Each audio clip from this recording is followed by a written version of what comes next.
Shalom, Bapak Ibu, saudara-saudari yang terkasih di dalam Tuhan.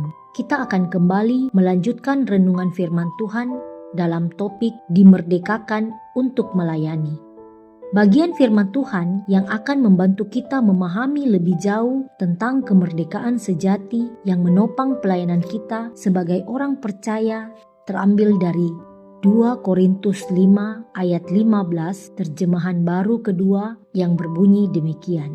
Kristus telah mati untuk semua orang supaya mereka yang hidup tidak lagi hidup untuk dirinya sendiri, tetapi untuk Dia yang telah mati dan telah dibangkitkan untuk mereka. Dalam renungan kita kemarin, kita kembali diingatkan bahwa kita telah dimerdekakan dari dosa, sehingga status kita bukan lagi hamba dosa, melainkan hamba kebenaran. Dan sebagai hamba kebenaran, kita hidup untuk memuliakan Tuhan, bukan memuliakan diri sendiri. Mari kita melanjutkan perenungan firman Tuhan dengan melihat kelanjutan dari topik ini.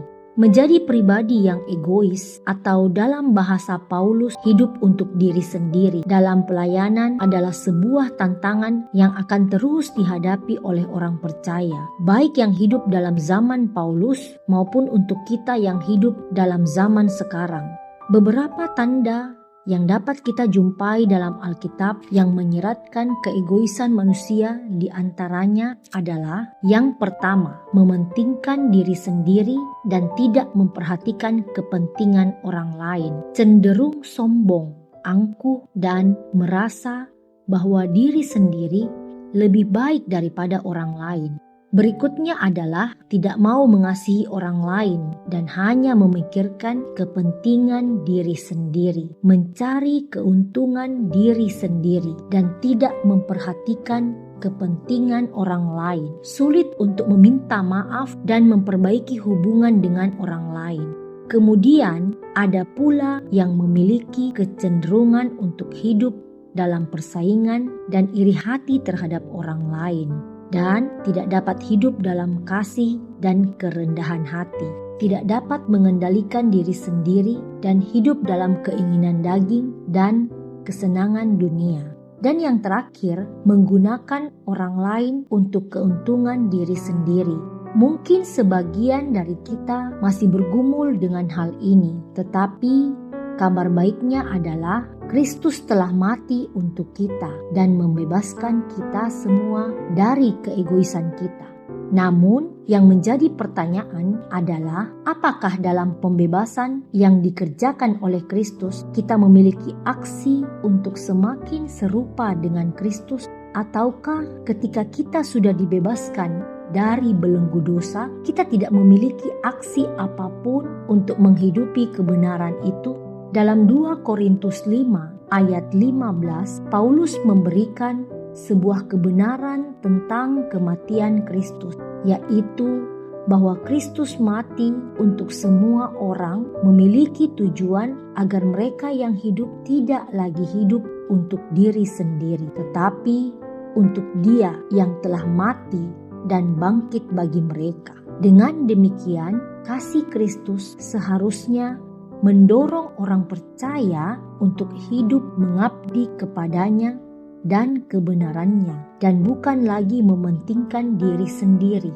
Bagian ini dimulai dengan sebuah kalimat, Kristus telah mati untuk semua orang, yang memberikan sebuah penekanan bahwa karya penebusan Kristus bersifat menyeluruh. Kematiannya di kayu salib bukan hanya untuk sebagian orang, tetapi untuk seluruh umat manusia. Itulah sebabnya amanat agung Yesus Kristus harus diberitakan kepada seluruh bangsa. Tujuannya adalah agar bangsa-bangsa yang belum mengenal Kristus dapat mengenal Dia dan kebenarannya, serta memberi diri untuk menjadi muridnya, serta mengalami pembaharuan hidup di dalam kebenarannya. Salah satu tanda bahwa orang percaya telah mengalami pembaharuan hidup di dalam kebenaran Kristus adalah tidak lagi hidup dalam egoisme, tetapi dalam arah dan tujuan baru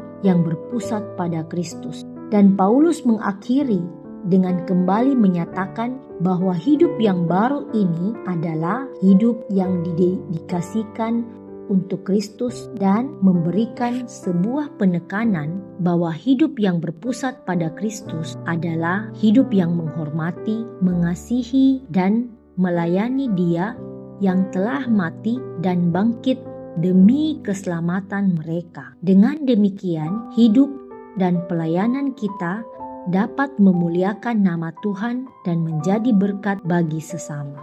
Pertanyaan untuk kita renungkan bersama, bagaimana saya dapat memastikan bahwa hidup saya adalah untuk Kristus dan bukan untuk kepentingan diri sendiri? Apa langkah-langkah yang dapat saya ambil untuk mengasihi dan melayani orang lain dengan lebih baik? Mari kita berdoa. Allah Bapa yang Maha Kuasa, kami bersyukur untuk kasih dan pengorbanan-Mu untuk kami.